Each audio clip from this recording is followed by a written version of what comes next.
pa.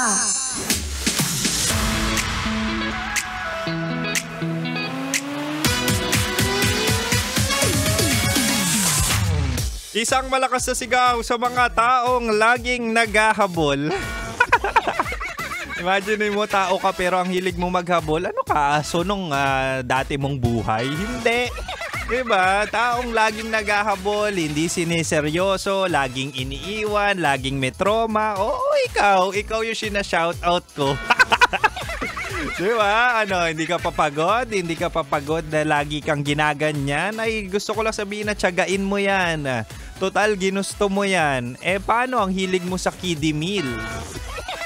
Diba? Yung mga ginajowa mo ay talaga nga namang mas bata sa'yo. Huy! mahal. Annyeonghaseyo. Kimchino Emnida.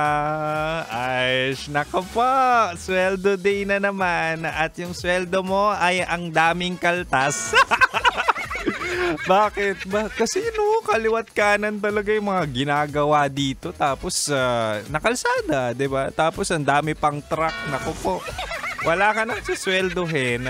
Pero buti na lang, mahal na mahal mo ang trabaho mo at yan na talaga ang iyong motibasyon na hamunin at labanan ang trapiko sa Maynila. Mahal na papakinggan mo ang Spicy Opo mo sa radyo. Ako to, mahal, si DJ Kim Chino, na kapag natikman mo ay sinasabi ko sa'yo, hahanap-hanapin mo.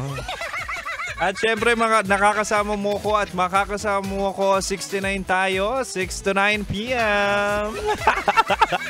6 to 9 p.m. po ako ang iyong malalasa. Pero totoo, mahal, no, yung karamihan ngayon sa panahon ngayon na talagang ang daming masarap sa social media, di ba? Yung kada scroll mo talaga nga namang imposibleng wala kang matitipuhan. 'Di ba? Minsan nga mapapasabi ko, aba okay ito jowain tapos pagka-stalk mo magugulat ka, nag-aaral pa pala. Ikaw pa magpapabaon kapag talaga nga namang nagka-jowa ka. Pero at some point, yung mga bagets ngayon, talaga nga namang iba na itsura, na talaga nga namang matured.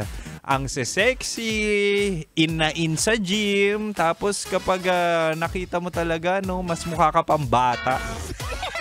At ikaw naman, since na-attract ka, talaga nga namang jumojowa ka ng mas bata sa'yo, diba? Ang dami kong kakilalang ganyan, diba? Pero at some point, hindi naman minor ang kanilang ginojowa. Mas bata lang sa kanila. Eto, sir, survey ako, mahala. Malalaman natin tonight sa ating Chinitox. Usapang pag-ibig mula sa chinito ng buhay mo, ibibigay ko ang dahilan kung bakit mas gusto nila ang mas bata sa kanila bilang jowa. Ibibigay ko ang 3 rason kung bakit mas okay daw. Kasi hindi ako mahilig sa bata.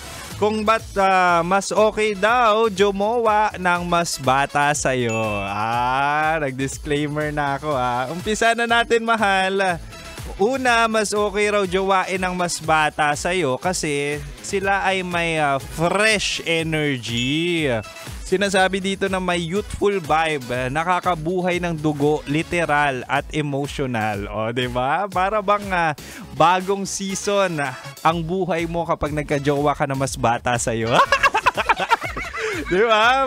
Para bang vitamins mo yan araw-araw kasi walang negativity at talagang sasabihin yan, okay lang yan basta nag-i-enjoy tayo.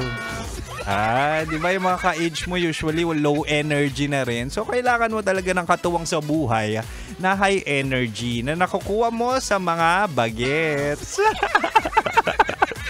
Diba? Yung kapag nagkaedad ka na, minsan tamad ka na eh. So kailangan mo nang magpupush sa'yo para lumabas sa weekend, para hindi ka puro trabaho, para ma-explore mo ang mga bagay-bagay at minsan sila na yung kumikilos, di ba? Ikaw, uupo ka na lang, sila na bahala sa'yo.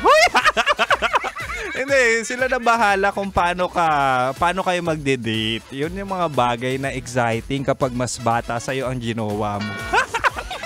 Mahal, meron pa akong dalawa. Magbabalik si Kim Chino. Meron pa akong 2 rason kung bakit mas okay ang mas bata sa'yo bilang jowa. Anyway, manatiling nakatutok dito lang sa 90.7 Love Radio, kailangan pa bang i-memorize yan? Basic.